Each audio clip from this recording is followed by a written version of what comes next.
मंडळी, ठरलं तर मग या मालिकेचा आजचा म्हणजे 2 ऑगस्टचा अतिशय इमोशनल भाग तुम्ही बघत आहात. खूपच छान आणि सेन्सिबल दाखवलाय प्रेक्षकांनो त्यांनी आज.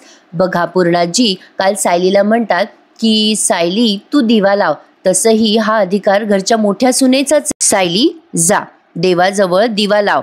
आता सायली म्हणते हो पूर्णाजी. आता सायलीच्या मनात कुठेतरी आनंद आहे की चला आपल्याला आता फायनली घरच्यांनी स्वीकार केलाय. प्रतापराव आता सायलीकडे खूप भावूक होऊन बघतात. सायली म्हणते हो पूर्णाजी आणि ती पटकन देवाजवळ दिवा लावायला जाते. अर्जुन सुद्धा तिथेच बसलाय, सगळी फॅमिली तिथेच आहे. आता प्रियाला मात्र काही दिवस सुट्ट्या आहे बरं का प्रेक्षकांनो. तर आता सायलीने देवाजवळ दिवा लावलाय आणि मनोभावे तिने प्रार्थना केली आहे देवी आईची. शेवटी कितीही आणि काहीही झालं तरी सायलीने खरंच खूप लढा दिलाय आणि त्याचसोबत अर्जुनने सुद्धा. कुठेतरी सायलीच्या डोळ्यात पाणी आलंय. प्रतापराव येतात तिच्या जवळ आणि किती छान बोलतात बघा ना. मला ना आजचे डायलॉग आणि आजचे सगळे सीन खूपच भावून गेलेत हा. प्रतापराव म्हणतात सायली बेटा डोळ्यासमोर दिवा लावताना डोळ्यामध्ये अश्रू आणू नये.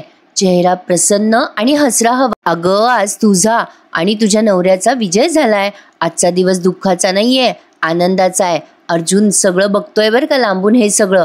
सायली आता डोळे पुसते आणि म्हणते बाबा आज कोर्टामध्ये जे काही घडलं ना त्याचा आम्हाला अंदाज होता, पण तुम्हा सगळ्यांसाठी हे खूपच अनपेक्षित होतं ना. प्रतापरावांनी काय सुरेख उत्तर दिलंय बघा सायलीला.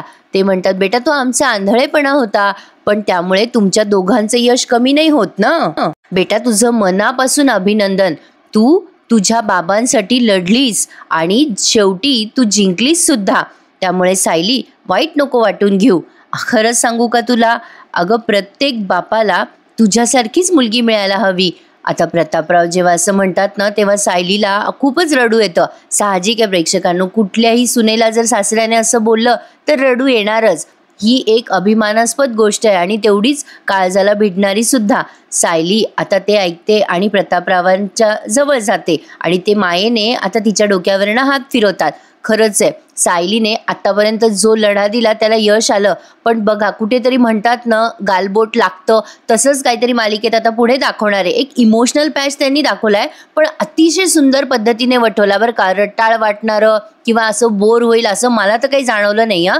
जिथे जाणवलं तिथे मी तुम्हाला एक्झॅक्टली सांगत असते. आता प्रतिमा त्या अजूनही झोपलेल्या आहेत. अख्खी केस जिंकली अर्जुनने, सगळं हरिद्र झालं, पण प्रतिमा त्याची झोप अजून कंटिन्यू आहे. तर हे रविराज घरी आलेत, पण आता ते प्रचंड भावूक झालेत. आता शेवटी काही झालं तरी ते प्रियाला मुलगीच मानतात ना. आता त्यांना तो पहिला दिवस आठवलाय जेव्हा प्रिया घरी येते आणि ते प्रचंड तेव्हाही भावूक झालेले असतात. म्हणजे जवळजवळ 19-20 वर्षांनी त्यांची मुलगी घरी आलेली असते. अशा बापाला काय वाटणार मंडळी, तुम्हीच सांगा. आता त्यांना प्रियापर्यंत सोबत घालवलेले सगळे इमोशनल असे रविराजांना आठवतं जेव्हा पहिल्यांदा त्यांना त्यांची मुलगी सापडली. ते म्हणत असतात तिला त्यावेळेला की माझं बाळ, माझं तन्वी माझी सापडली. किती किती गोड दिसतेस ग बाळा, आता मी तुला कुठेच जाऊ देणार नाही. तुला मी लहानाची मोठी होताना बघू शकलो नाही, तू पटकन मोठी झाली रे बेटा, मला आता ते सुख नाही अनुभवता आलं. म्हणजे हे ना मुळातच खूप हळवे आहेत प्रेक्षकांनो, आणि प्रत्येक मुलीचा बाप हा हळवा असतोच. आता त्यांनी प्रतिमा आत्याचा हात घट्ट धरलाय आणि प्रियाच्या आठवणीमध्ये ते प्रचंड रडतायत प्रेक्षकांनो. एकीकडे त्यांना त्यांच्या मुलीबद्दल वाईट वाटतंय आणि एकीकडे त्यांना हेही कळतंय की आपली मुलगी गुन्हेगार निघाली, आपल्या मुलीने एवढी मोठी शिक्षा दिली. आता प्रिया खोटं बोलली ते बोलली, मुळात ही त्यांची मुलगीच नाहीये हे आपल्या सगळ्यांना माहिती आहे, पण त्यांना माहीत नाहीये ना की ही आपली पोटची पोर नाहीये, सायलीच त्यांची मुलगी आहे. आता ते एवढे रडतात बघा प्रेक्षकांनो. काय अभिनय वठवलाय हा सगळ्यांनी. कुठेतरी ना या मालिकेत आपण किती नाही म्हणलं ना तरी इन्व्हॉल्व्ह होतोच प्रेक्षक. काय तो फक्त रविराजांचा एवढाच सीन दाखवलाय, ते खूपच भावूक झालेत. त्यांना प्रचंड त्रास होतोय त्यांची मुलगी त्यांच्याशी खोटं बोलल्याचा. इकडे सायली घरच्यांना सावरायचा प्रयत्न करते, घरची सुद्धा प्रचंड धक्क्यात आहेत आणि सगळ्यात जास्ती धक्का पूर्णाजींना लागलाय बरं. आता सायली म्हणत असते पूर्णाजी कॉफी घ्या ना. आता पूर्णाजी म्हणत असतात नको रे बेटा, मला नकोय, कसलीच इच्छा नाहीये मला आता खाण्यापिण्याची, खरंच नकोय. मग आता ही कल्पनाताईंना म्हणते आई तुम्ही घ्या ना. आता कल्पनाताई म्हणतात नकोय मला, माझी काही खाण्याची इच्छाच नाहीये. मग अस्मिताला म्हणते सायली अस्मिताताई तुम्ही तरी घ्या कॉफी. तुमच्यासाठी खास वेलची घालून मी कॉफी केली आहे, तुम्हाला मळमळायला नको म्हणून. अस्मिता म्हणते, खरंच नकोय ग मला सायली, मला आग्रह नको करूस. आता सगळेजण उपाशीपोटी झोपलेत म्हणून सायलीला खूप वाईट वाटतंय. तर आता बघा सगळ्यांच्या चेहऱ्यावर एक पश्चाताप म्हणा, एक गिल्ट म्हणा, जो शब्द वापरायचा आहे तो वापरा. पण बघा ना, सगळेजण खूप बिचारे हे खचून गेलेत. आता शेवटी त्यांची फॅमिली मेंबर होती ना प्रिया. आता तिने या पद्धतीने फसवलं, हे खरं तर तिची चूक आहे. आता सायली विचार करते की सगळ्यांना जेवूच घालावं. सायली म्हणते, तुम्ही कोणी कॉफी नसाल पिणार तर मी पटकन स्वयंपाक करू का? आई पिठलं भात करू? कल्पनाताई म्हणतात, मला भूक नाही आहे, असं म्हणून त्या तिथून निघून जातात. अर्जुनला फार वाईट वाटतंय. एकीकडे बिचारे यश साजरा करताय प्रेक्षकांनो आणि एकीकडे दुःख. शेवटी प्रिया त्यांच्या फॅमिली मेंबर मधलीच होती ना. आता बघा प्रतापराव उठतात आणि म्हणतात, ए बेटा सायली, मला सुद्धा जेवण जाईल असं नाही ग वाटत आहे. आणि असं म्हणून तेही निघून जातात त्यांच्या खोलीत. आता पूर्णाजी पण म्हणतात, अस्मिता मला माझ्या खोलीत घेऊन चल बरं बाई, जितक्या लवकर झोप येईल तितकी बरी. येईल की नाही झोप तेही माहीत नाही, पण चल बाई. आता असं म्हणून त्या अस्मिताचा हात धरून खोलीत जात असतात. सायली म्हणते, असं काय करता पूर्णाजी? अहो उपाशीपोटी नका ना झोपू. आजी अहो उपाशीपोटी तुम्ही गोळ्या कशा घेणार? थोडं तर पोटात अन्न जायला हवं ना. पूर्णाजी म्हणतात, नको ग सायली, नको मला आग्रह करू. आता असं म्हणून या पूर्णाजी पण निघून जातात. आता खरा ड्रामा सुरू होतो प्रेक्षकांनो. आता अर्जुन येतो सायलीजवळ आणि म्हणतो, सायली हे बघ, तू जरा रिलॅक्स हो, तू टेन्शन नको घेऊस. त्यांचं असं वागणं हे नॉर्मलच आहे. सायली म्हणते, या क्षणी माझा एवढा संताप होतोय ना. अहो प्रियाला कळलंच नाही का हो, घरच्यांचा किती जीव आहे तिच्यामध्ये. तिला काय मिळालं असं खोटं नाटं वागून? सगळ्यांचं काय होईल, कसं होईल, असा काहीच विचार केला नाही का प्रियाने? अर्जुन म्हणतो, शांत हो सायली, तू नको त्रास करून घेऊस. तन्वीने जे केलंय त्याची शिक्षा तिला मिळाली आहे. घरच्यांना जो शॉक बसलाय ना, त्यांची लाडकी सून होती बाबा, त्यांची लाडकी सून असं काही करू शकेल या गोष्टीवर त्यांचा विश्वास बसणं कठीणच होता. अगं शेवटी तन्वी म्हणजे पूर्णाजीची नात असं काही करेल या गोष्टीवर पूर्णाजीला विश्वास बसणं कठीण आहे ना. तू जाऊ दे, तू नको टेन्शन. सायली तू न घरच्यांना जरा वेळ दे, सगळं काही होईल हळूहळू ठीक. सायली म्हणते, अहो पण याचा त्रास होतोय ना घरच्यांना. प्रिया काय हो, प्रियाला फक्त पुरावे मिटवण्याची शिक्षा झाली आहे, पण या सगळ्या भावनांशी जे ती खेळली आहे ना, त्या गोष्टीची शिक्षा तिला कधी होणार?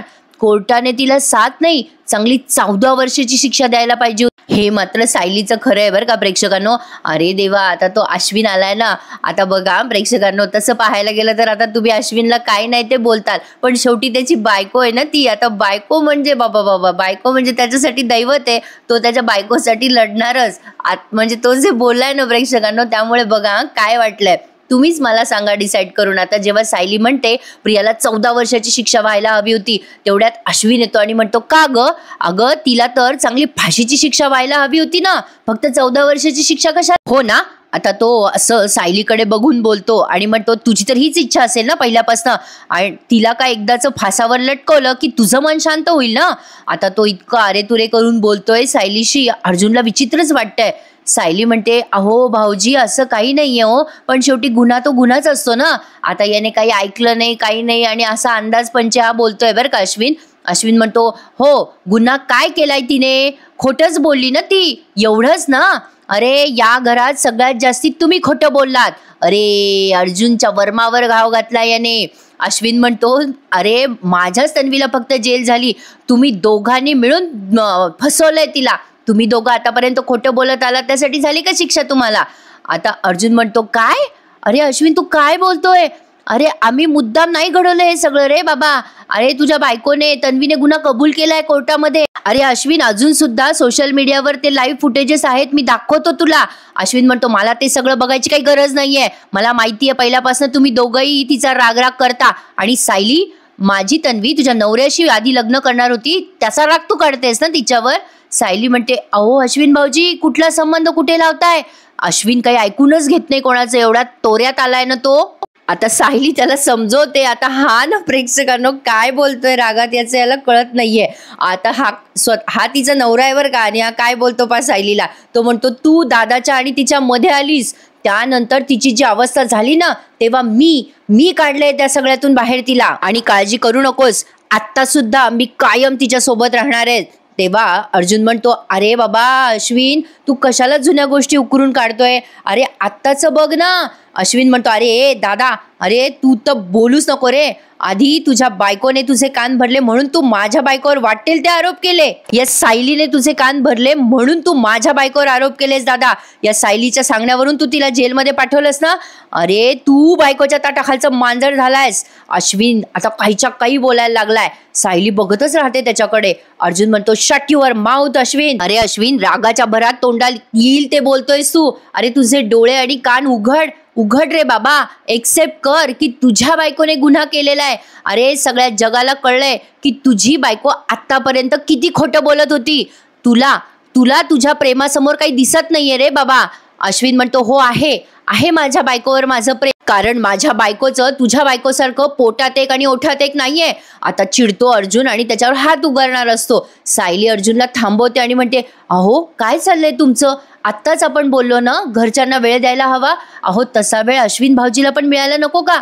अश्विन सायलीचं ते वाक्य ऐकतो आणि म्हणतो तुझी नाटकं बंद कर ग आणि जा तुझा विजय सेलिब्रेट कर. अरे तुझी बालपणीची मैत्रीण तिचा तू कायम तिरस्कार करत होती. तिला जेल झाली ना जेल. जा करा विजय साजरा करा. अरे पण तुम्ही दोघं लक्षात ठेवा तिचा नवरा तिला काही होऊ देणार नाहीये. जिवंत आहे अजून तिचा नवरा. असं म्हणून तोऱ्यातच हा निघालाय बरं का. अरे देवा प्रेक्षकांनो हा 100% त्या प्रियाला जामिनावर सोडून आणणारच आहे आणि मग पुन्हा यांचा फॅमिली ड्रामा सुरू होणार आहे. पण आता तसं पाहायला गेलं प्रेक्षकांनो तर आपण अश्विनला दोष देऊही शकतो आणि नाही देऊ शकत. तो त्याच्या नवऱ्याचं कर्तव्य बजावतो. आता किती वाईट असली तरी त्याची बायकोच आहे ना पुन्हा थोडी भेटणार त्याला असं म्हणायचं नाहीये मला. एक गंमत केली. आता अश्विन तोऱ्यात निघालाय प्रियाला सोडवायला बहुतेक तरी कारण तो गेला पुन्हा घराच्या बाहेर. हा सगळा ड्रामा पूर्णाजीच्या माघारी झालाय. अश्विन बायकोच्या प्रेमापोटी त्याची सतसत विवेक बुद्धी सुद्धा हरवून बसलाय प्रेक्षकांनो. आता तोऱ्यात निघालाय तो. अद्वा त्याने त्याच्या भावाला बोललाय आणि चालला गेला. आता सायली अश्विन गेल्यावर म्हणते अहो तुम्ही कशाला आवाज चढवला. वरच्यांना सगळ्यांना ऐकू गेलं असतं तर. अश्विन म्हणतो ऐकू दे सगळ्यांना. बघ कसा वागतोय बायकोच्या प्रेमापोटी. असं वागतं का कोणी. सायली म्हणते शांत व्हा बरं. एकही शब्द बोलू नका आता. जरा शांत व्हा. सायली आता विमलला आवाज देते आणि म्हणते विमलताई अहो विमलताई जरा कांदा चिरून ठेवता का मी आत्ता आले. मग विमल म्हणते अहो सायलीताई पण कोण जेवणार नाही ना. मग सायली म्हणते अहो मी कशी त्यांना उपाशी पोटी झोपू देईल. हे बघा मी हार मानलेली नाही आणि मानणार पण नाही. मी आत्ता आले. तुम्ही कांदा चिरून ठेवा तोवर. आता सायलीने ठरवलंय काहीतरी स्वयंपाक पाणी करायचं आणि घरच्यांना जेव घालायचं. शेवटी पूर्णाजी वयस्कर आहे तसं सायलीचं बरोबर आहे. आता अर्जुन विचार करतो सायली बहुतेक तरी घरच्यांना जेव घालून झोपवणारच. पण आता बघा या प्रतिमा आत्याचा सीन मस्त दाखवलाय त्यांनी. आता पुढे ना मी वाट बघते प्रतिमा आत्या या सगळ्या गोष्टींवर कशा रिॲक्शन देतील. आता प्रतिमा आत्या झोपलेल्या आहेत अजूनही. रविराज नागराज आणि सुमन तिघेही त्यांच्या उशाशी बसलेले आहेत. आता नागराज म्हणतो मला काय वाटतं वहिनीला जाग आल्यावर कोर्टाच्या बाहेर जे काही घडलं कशामुळे ती घाबरली काय झालं हे सगळं ना तिला विचारू नका. नाही म्हणजे उगाचच वहिनीला त्रास होईल ना. बदमाश आहे नागोबा मुद्दाम म्हणतोय म्हणजे मैपतचं नाव निघू नये म्हणून.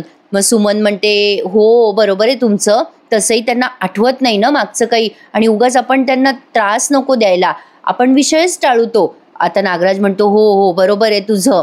मग रविराज पण या दोघांना संमती देत म्हणतात ठीक आहे तसंच करू. आता या प्रतिमात्याला जाग येते बरं का. त्या उठून बसतात आणि मग रविराज असं प्रेमाने त्यांच्या डोक्यावरून हात फिरवत असतात. बरं वाटतं का तुला प्रतिमा. सुमन विचारते वहिनी बरं आहे का कसं वाटतंय तुम्हाला. मग प्रतिमात्या मानेने असं होकार देतात हो बरं आहे मला. रविराज म्हणतात अगं प्रतिमा तुला गाढ झोप लागली होती बघ म्हणून उठवलं नाही. बरं वाटतं ना तुला. प्रतिमात्या आता हो म्हणतात आणि अचानक त्यांना आठवतं की अरे कोर्टाचा तर निकाल होता काय झालं असेल. आणि आता रविराजांना विचारतात त्या अहो कोर्टाचा निकाल काय लागला. काय झालं हो सांगा ना मला. आता रविराज म्हणतात अगं प्रतिमा तू एक काम कर तू थोड्या वेळ अजून पडतेस का मी सांगतो ना तुला नंतर. आता रविराज असं बोलल्यानंतर प्रतिमा आत्या म्हणतात नाही मला नाही आता पडायचंय. नंतर का आत्ता सांगा मला काय झालं कोर्टामध्ये सांगा ना. हो काय झालं. आता प्रतिमा आत्या नागराज सुमन रविराज तिघांकडेही बघतात आणि विचारतात काय झालं सांगा ना कोर्टात.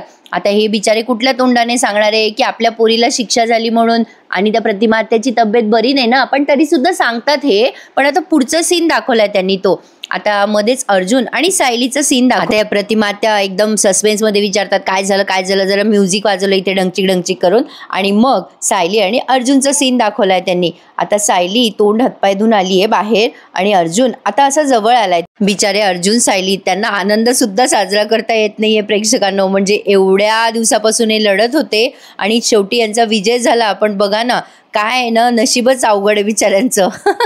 सायली म्हणते, अर्जुन सायलीला जवळ घेत असतो प्रेमाने. सायली म्हणते काय चाललंय तुमचं, कोणी बघेल ना, दरवाजा उघडा आहे. मग अर्जुन म्हणतो थांब दरवाजा लावून येतो. सायली म्हणते काही गरज नाही, भलत्या वेळेला भलत्या गोष्टी बऱ्याच सुचतात हो, मला खाली जायचंय, सगळ्यांसाठी स्वयंपाक करायचा आहे. अर्जुन म्हणतोय अगं आज आपण केस जिंकलोय सायली, सेलिब्रेशन करायला नको का, बाहेर बघ किती मस्त थंडगार वारा सुरू आहे. अशा वेळेला भलती गोष्ट म्हणजे स्वयंपाक करणं आहे. मी जे म्हणतोय ना अगदी करेक्ट आहे, चल ना सायली मस्त बाहेर जाऊयात. सायली म्हणते अहो जरा धीर धरा, मला ना आज कोणाच्याच जेवायच्या वेळा चुकवायच्या नाहीयेत. अर्जुन म्हणतो अगं सांगितलंय ना सगळ्यांनी कोणाला जेवायचं नाहीये, तू कशाला हट्टीपणा करतेस. सायली म्हणते अहो प्रश्न फक्त जेवायचा नाहीये, सगळ्यांची मनस्थिती बघा कशी आहे. अहो अश्विन भाऊजी आता जे काही वागले आपण त्या बाबतीत काही करू शकतो, पण प्रियाचा खरा चेहरा समोर आल्यामुळे घरच्यांना जो धक्का बसलाय त्याची काळजी आपणच घ्यायला नको का. आता सायलीचं म्हणणंही बरोबर आहे. आता हिचा स्वभावच आहे, सगळ्या वाईट साईड गोष्टी विसरून ही प्रत्येक वेळेला घरच्यांचं मायेनं आणि प्रेमाने करतच असते. सायली तिच्या स्वभावाप्रमाणे वागतीये. आता अर्जुन म्हणतो हेही तुझं बरोबर आहे. अजून सायली आणि अर्जुनचा सीन बाकी आहे. मध्येच त्यांनी पुन्हा प्रतिमात्याचं सीन दाखवलाय. आता प्रतिमात्या खूप असं उत्साहित होऊन विचारतात काय झालं कोर्टामध्ये, अर्जुन केस जिंकला की नाही. आता सुमनकडे बघून विचारतात त्या. मग सुमन म्हणते हो वहिनी, साक्षी शिकरेला खुनासाठी जन्मठेप झाली आहे. मग आता प्रतिमात्या खुश होऊन म्हणतात अगं बाई किती आनंदाची बातमी आहे ही, आणि तुम्ही सगळे असे का, काय हो काय झालं रविराज, मग तुमचे चेहरे असे का पडलेत, काय झालं. आता रविराजांकडे बघतात त्या. मग नागराजही असा पाहायला लागतो प्रतिमात्याकडे. मग रविराज म्हणतात अगं प्रतिमा आपल्या तन्वीला सुद्धा 7 वर्षाची शिक्षा झाली ग. आता रविराज असं हळूच बोलतात. मग प्रतिमात्या म्हणतात काय, अहो हे कसं काय झालं. मग सुमन म्हणते हो वहिनी, आज कोर्टामध्ये आता ही सुमन नुसती ओठ हलवते आणि आपल्याला पुन्हा एकदा सीन तो व्हिज्युअलाइज करून दिलाय की प्रियाने कशी सगळी कबुली दिली, प्रियाने सगळे खोटे पुरावे म्हणजे काय पुरावे लपवले वगैरे वगैरे, जे काही तिने कोर्टात कबुलीनामा दिला ना तो सगळं सीन आपल्याला पुन्हा व्हिज्युअलाइज करून दिलाय. म्हणजे सुमन त्या प्रतिमात्याला सांगतीय असं त्यांनी दाखवलंय. अर्जुन जेव्हा प्रियावर आळ घेतो खुनाचा तेव्हा प्रिया सगळा कबुली जबाब देते. हे सगळं प्रतिमात्याला सुमनने सांगितलंय. आता ते सगळं ऐकून प्रतिमात्यांना खरं तर धक्का बसलाय. पण ना प्रेक्षकांना कुठेतरी यांना हे सगळं अपेक्षित होतं, कारण त्यांना हळूहळू कळत होतं की आपली पोरगी खोटारडीचे म्हणून. रविराजांनी ते बोलून सुद्धा दाखवलं. प्रतिमात्या म्हणतात आपल्या तन्वीने हे सगळं काय केलं. रविराज म्हणतात हो ग प्रतिमा, आपल्या तन्वीने ना आपली खूप मोठी फसवणूक केली ग. मला दिसत होतं ती खोटं बोलतीये, आपल्याला फसवतीये, दिसत होतं ग वारंवार. कोर्टामध्ये जे सायकोलॉजिस्टचे रिपोर्ट आले होते त्यातही ते सांगत होते की तन्वी खोटंच बोलण्याची शक्यता जास्ती आहे. माझ्यातला बाप या सगळ्याकडे दुर्लक्ष करत आला ग आतापर्यंत. पण बघ न ग प्रतिमा, हे काय होऊन बसलं. अगं ही शिक्षा तिला नाही ग, अगं ही शिक्षा मला झाली आहे, मला. प्रतिमा त्यांना फार वाईट वाटतंय. बिचारे हे दोघं नवरा बायको फारच धक्क्यात येतं. आता इकडे बघा अर्जुन आणि सायलीचा सीन पुन्हा दाखवलाय. खरं तर प्रेक्षकांनो एक गोष्ट आली मनामध्ये, सहज बोलते. पोरी म्हणजे बघा ना, म्हणजे आपण प्रियाच्या निमित्ताने हे बोलतोय. प्रियाने एवढं सगळं खोटं बोललंय. खरं ही त्यांची मुलगी नाहीये ती गोष्ट वेगळी, पण हे मानतात ना त्यांची मुलगी आहे. म्हणजे बघा ना, आई वडील अगदी तळहाताच्या फोडासारखं मुलांना जपतात आणि पोरं जेव्हा अशा घोडचुका करतात तेव्हा किती वाईट वाटत असेल आई वडिलांना. सहज एक दृश्य बघतोय आपण हा सीन म्हणून बोलावंसं वाटलं. तर अर्जुन आणि सायलीचं सीन त्यांनी पुन्हा दाखवलाय. अर्जुन म्हणत असतो सायलीला, अगं सायली केस जिंकायसाठी काय नाही केलं तू, अगं तू माझ्यासारख्या माणसासोबत कॉन्ट्रॅक्ट मॅरेज केलं तू. आता सायली म्हणते ओ माझ्यासारख्या माणसासोबत म्हणजे ओ माझ्या नवऱ्याला काही बोलायचं नाही, खपावून नाही घेणार मी. अर्जुन हसायला लागतो आणि सायली म्हणते मी आनंद साजरा करतेच आहे, केस जिंकल्याचा नाही, प्रियाचं भांड फुटलं ना म्हणून. अर्जुन म्हणतो करेक्ट. सायली म्हणते आपल्या घरातला सगळा खोटेपणा निघून गेलाय केस सोबतच. अर्जुन आता तिला जवळ घेत म्हणतो फायनली आता आपण आपल्यावर फोकस करू शकतो. सायली म्हणते हो, आपल्या संसारावर आणि आपल्या घरावर सुद्धा. आता मला पूर्णाजीच्या औषधाच्या वेळा जपता येईल, अस्मिताताईंचे डोहाळे मला पुरवता येईल, मी आलेच हं. अर्जुन आता पुन्हा तिचा हात धरतो आणि म्हणतो, अगं पण नवऱ्याचं काय तुझ्या? नवऱ्याकडे लक्ष देणारेस की नाही? सायली म्हणते, म्हणजे काय? नवऱ्याकडेच लक्ष असतं माझं 24 तास. आता मला फक्त थोड्या वेळ खाली जाऊ द्या, मग मी येतेच तुमच्याजवळ. आलेच असं म्हणून आता ती गेली खाली सगळ्यांना जेव घालायला. अर्जुन आता विचार करतोय सायली गेल्यावर, ही सायली पण ना आता सगळ्यांना जेवणासाठी तयार करणं म्हणजे हिच्यासाठी मोठाच टास्क आहे, पण आय एम शुअर ही करेल सगळ्यांना तयार. आता असं अर्जुन म्हणता क्षणी एपिसोड संपला. आता पुढच्या भागात काय झालं बघा. सायलीने सगळ्या सुभेदारांना खाली आणलंय आणि प्रत्येकाला अगदी लहान लेकरासारखं समजवते आणि 2-2 घास जेव घालते. पण आता पूर्णाजींसाठी हा खूप मोठा धक्का आहे, मी तुम्हाला सुरुवातीलाच सांगितलं. त्यामुळे पूर्णाजींना खूप गिल्टी फील होत आहे. आता सायली सगळ्यांना समजावून म्हणते की तुम्ही ना प्रियामुळे अन्नावर राग काढू नका, आपण अन्नाचा अपमान करू नये. पण आता या पूर्णाजी सायलीजवळ व्यक्त होतात आणि म्हणतात, कुठल्या अभद्र मुहूर्तावर मी या तन्वीचं लग्न माझ्या अश्विनशी लावलं ग? अगं माझ्या अश्विनच्या आयुष्याची राख रांगोळी केली ग या पोरीने, मी एवढी मोठी घोडचूक कशी केली? हे सगळं पूर्णाजी सायलीजवळ व्यक्त होत आहे. माझ्या अश्विनच्या आयुष्याची राख रांगोळी केली ग, का मी केलं हे सगळं माझ्या हाताने, का केलं? असं म्हणून आता त्या बेशुद्ध पडल्यात प्रेक्षकांनो आणि सायली त्यांना सावरतीये. इथून पुढे ना मस्तच दाखवणार ते असं दिसतंय खरी बरं का, म्हणजे मस्त ड्रामा रंगणारे प्रेक्षकांनो. आणि मालिकेचा नवीन प्रोमो आलाय, त्यामध्ये अर्जुनला धमकी आली आहे आणि सायली आता त्याला पदराला बांधते आणि म्हणते, जिथे मी तिथे तुम्ही. आता या दोघांचा रोमॅन्स बघायला मिळणार आहे आपल्याला, त्यामुळे येणारे एपिसोड नक्कीच खूप छान असतील. प्रेक्षकांनो तुम्ही करत असलेल्या कमेंटसाठी आणि लाईकसाठी खूप खूप आभारी आहे मी. असंच ठरलं तर मग या मालिकेवर प्रेम करत राहा आणि आपला खरा खुरा रिव्ह्यू ऐकत राहा. आणि येत्या महिन्यांमध्ये बऱ्याच नवीन नवीन मालिका येणार आहेत, त्यातल्या 2 मालिका मी तुम्हाला देणार आहे. आल्या की तुम्हाला सांगतेच, बघत राहा. ठरलं तर मग आजचा एपिसोड आवडल्यास हो नेहमीप्रमाणे आपल्या चॅनलला लाईक, शेअर आणि सबस्क्राईब करायला विसरू नका. प्रेक्षकांनो उद्या रविवार आहे, उद्या मालिकेचा एपिसोड आहे का मला प्लीज कोणीतरी कमेंट करून नक्की सांगा. एक्झॅक्टली मला माहित नाहीये, बहुतेक तरी सोमवारी दाखवतील आता एपिसोड असं वाटतंय, पण प्लीज मला कमेंट करून नक्की कळवा. तर भेटूयात पुन्हा एकदा, तोपर्यंत टेक केअर, धन्यवाद.